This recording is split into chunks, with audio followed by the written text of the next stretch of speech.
વિધાનસભાના અધ્યક્ષ શ્રી શંકરભાઈ ચૌધરીની અધ્યક્ષતામાં થરાદ ખાતે વૃક્ષારોપણ કાર્યક્રમ યોજવામાં આવ્યો હતો. થરાદ સાંચોર નેશનલ હાઈવેની બંને બાજુએ 1600થી વધુ સ્થાનિક ફળો રોપાઓનું વાવેતર કરવામાં આવ્યું. નમસ્કાર મિત્રો, અને તમે જોઈ રહ્યા છો જન્મભૂમિ ન્યૂઝ. હું છું તમારો દોસ્ત જગદીશ વૈષ્ણવ.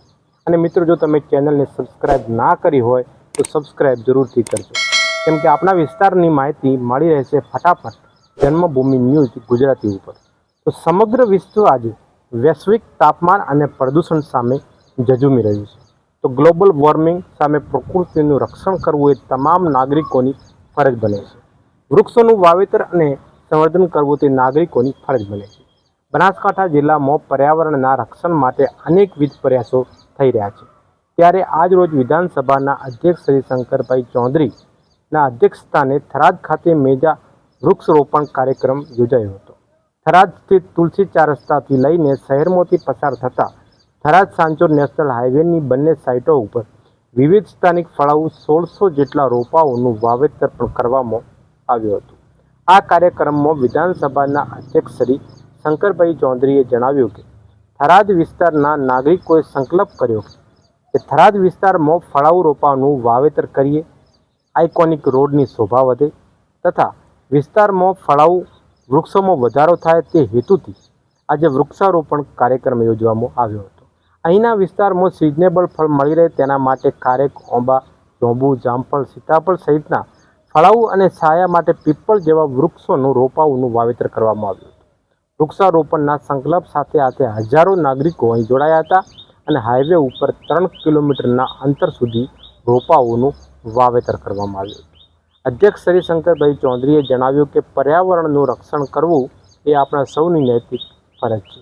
વૃક્ષો આપણને ઓક્સિજન આપે છે, ધરતીનો ખોરાક ઝાડના પાંદડા છે તથા વરસાદ માટે અને પશુ પક્ષી, મનુષ્ય સહિત જીવસૃષ્ટિના આધાર માટે વૃક્ષો અગત્યનો ભાગ ભજવે છે.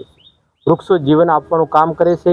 સૌ કોઈએ જાગૃત બનીને આવનારા પેઢીના રક્ષણ માટે આપણે આજે વૃક્ષના રોપાઓનું વાવેતર અને સંવર્ધન કરવું જોઈએ, જેનાથી આવનારી પેઢી પર્યાવરણનો તાલ મિલાવી શકે. તેમણે જિલ્લાના નાગરિકોને વધુમાં વધુ વૃક્ષારોપણ કરવાનું પણ આહવાન કર્યું છે.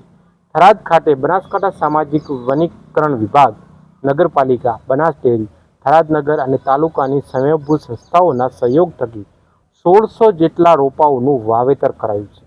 આ કાર્યક્રમમાં મેડિકલ એસોસિએશન, લાયન્સ અને રોટરી ક્લબ, સ્વાધ્યાય પરિવાર, થરાદ વેપારી એસોસિએશન અને લોક ભાગીદારી થકી બહોળી સંખ્યામાં નાગરિકો જોડાયા હતા.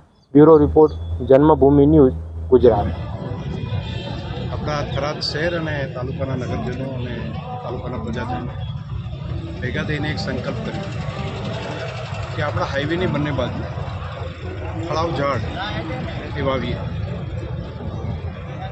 5-7 વર્ષ પછી કોઈ પણ માણસ અહીંથી નીકળતો હોય ત્યારે એ ફળ ખાઈ શકે.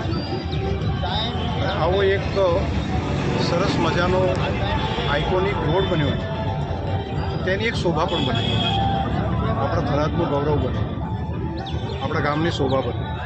અને કોઈ ભૂખ્યો માણસ હોય તો એ ભૂખ્યું ન રહે. કોઈ દરેક સિઝનના ફળ એને મળી રહે એટલા માટે અલગ અલગ ફળ સાથે જાંબુ, ખારેક, દાડમ, જામફળ, અલગ અલગ ફળાઉ ઝાડ સાથે છાયાના ઝાડ પણ પીપળ જેવા વૃક્ષોનું વાવેતર કરવાનું નક્કી કર્યું.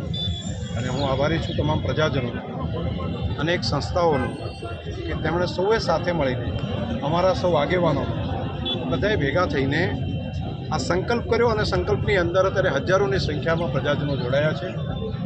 2 કિલોમીટર કરતાં વધારે લાંબી લાઈન આ બાજુને આમ જઈએ તો લગભગ 3 કિલોમીટર વધારે બંને બાજુ થઈને થશે. એ આખા રસ્તા ઉપર પ્રજાજનો સરકારની સાથે આ કામને આગળ વધારી રહ્યા છે. સર, પર્યાવરણ બાબતે લોકોને શું સંદેશ? આપણે બધાનું કર્તવ્ય છે પર્યાવરણનું રક્ષણ કરવું, એને મારી બધાની ફરજ છે. આપણે હવામાંથી ઓક્સિજન લઈએ છીએ, પ્રાણવાયુ લઈએ છીએ, એ વૃક્ષો આપે છે, વૃક્ષના પાંદડા થકી થાય છે. આપણાને જે ખોરાક મળે છે ધરતીમાંથી, તો ધરતીનો ખોરાક ઝાડના પાંદડા છે. ધરતી માતાનો ખોરાક પણ ઝાડના પાંદડા હોય. ડાયરેક્ટ રીતે પણ આપણને ઓક્સિજન મળતો હોય, ફળ પણ મળે. પંખી, મનુષ્ય, પ્રાણી બધા માટે જીવનનો આધાર એ વૃક્ષો છે. વધુ વરસાદ લાવવા માટે પણ વૃક્ષ જરૂરી છે. તો આપણે સદેહ જ આ કામને કરવું પડે. આપણે જાણકારી હોય છે પરંતુ જાગૃત નથી હોતા. આપણે જાગૃત પણ થવું પડે, માત્ર જાણકારી નહીં. જાણકારી છે તો જાગૃત થઈને આવતી પેઢી, આપણી નવી પેઢી છે, તેને પણ પ્રાણવાયુ જોશે, તેને પણ જીવન જોશે. તો જીવન આપવાનું કામ વૃક્ષો કરે છે. તો વૃક્ષ બચાવવાનું કામ, વૃક્ષ વાવવાનું કામ, વૃક્ષના સંવર્ધનનું કામ આપણે કરવું પડે. આની અંદર જ આપણે પરમાત્માનું સ્વરૂપ જોઈએ, છોડની અંદર જ આપણે રણછોડ જોઈએ, અને આ ઝાડની અંદર આપણે નારાયણનો અવતાર જોઈએ. શ્રાવણ મહિનો છે, ભોલાનાથને સાચી આરાધના કરી પણ આ વૃક્ષો થકી જ કહેવાય. સર, બનાસ ડેરી દ્વારા લાખો વૃક્ષો અત્યારે ડેરીએ પહોંચાડવામાં આવ્યા છે. લોકો એ વૃક્ષ થઈ જાય છે પરંતુ ઘરે જઈને મૂકી દે, એવા લોકોને શું સંદેશ આપશે?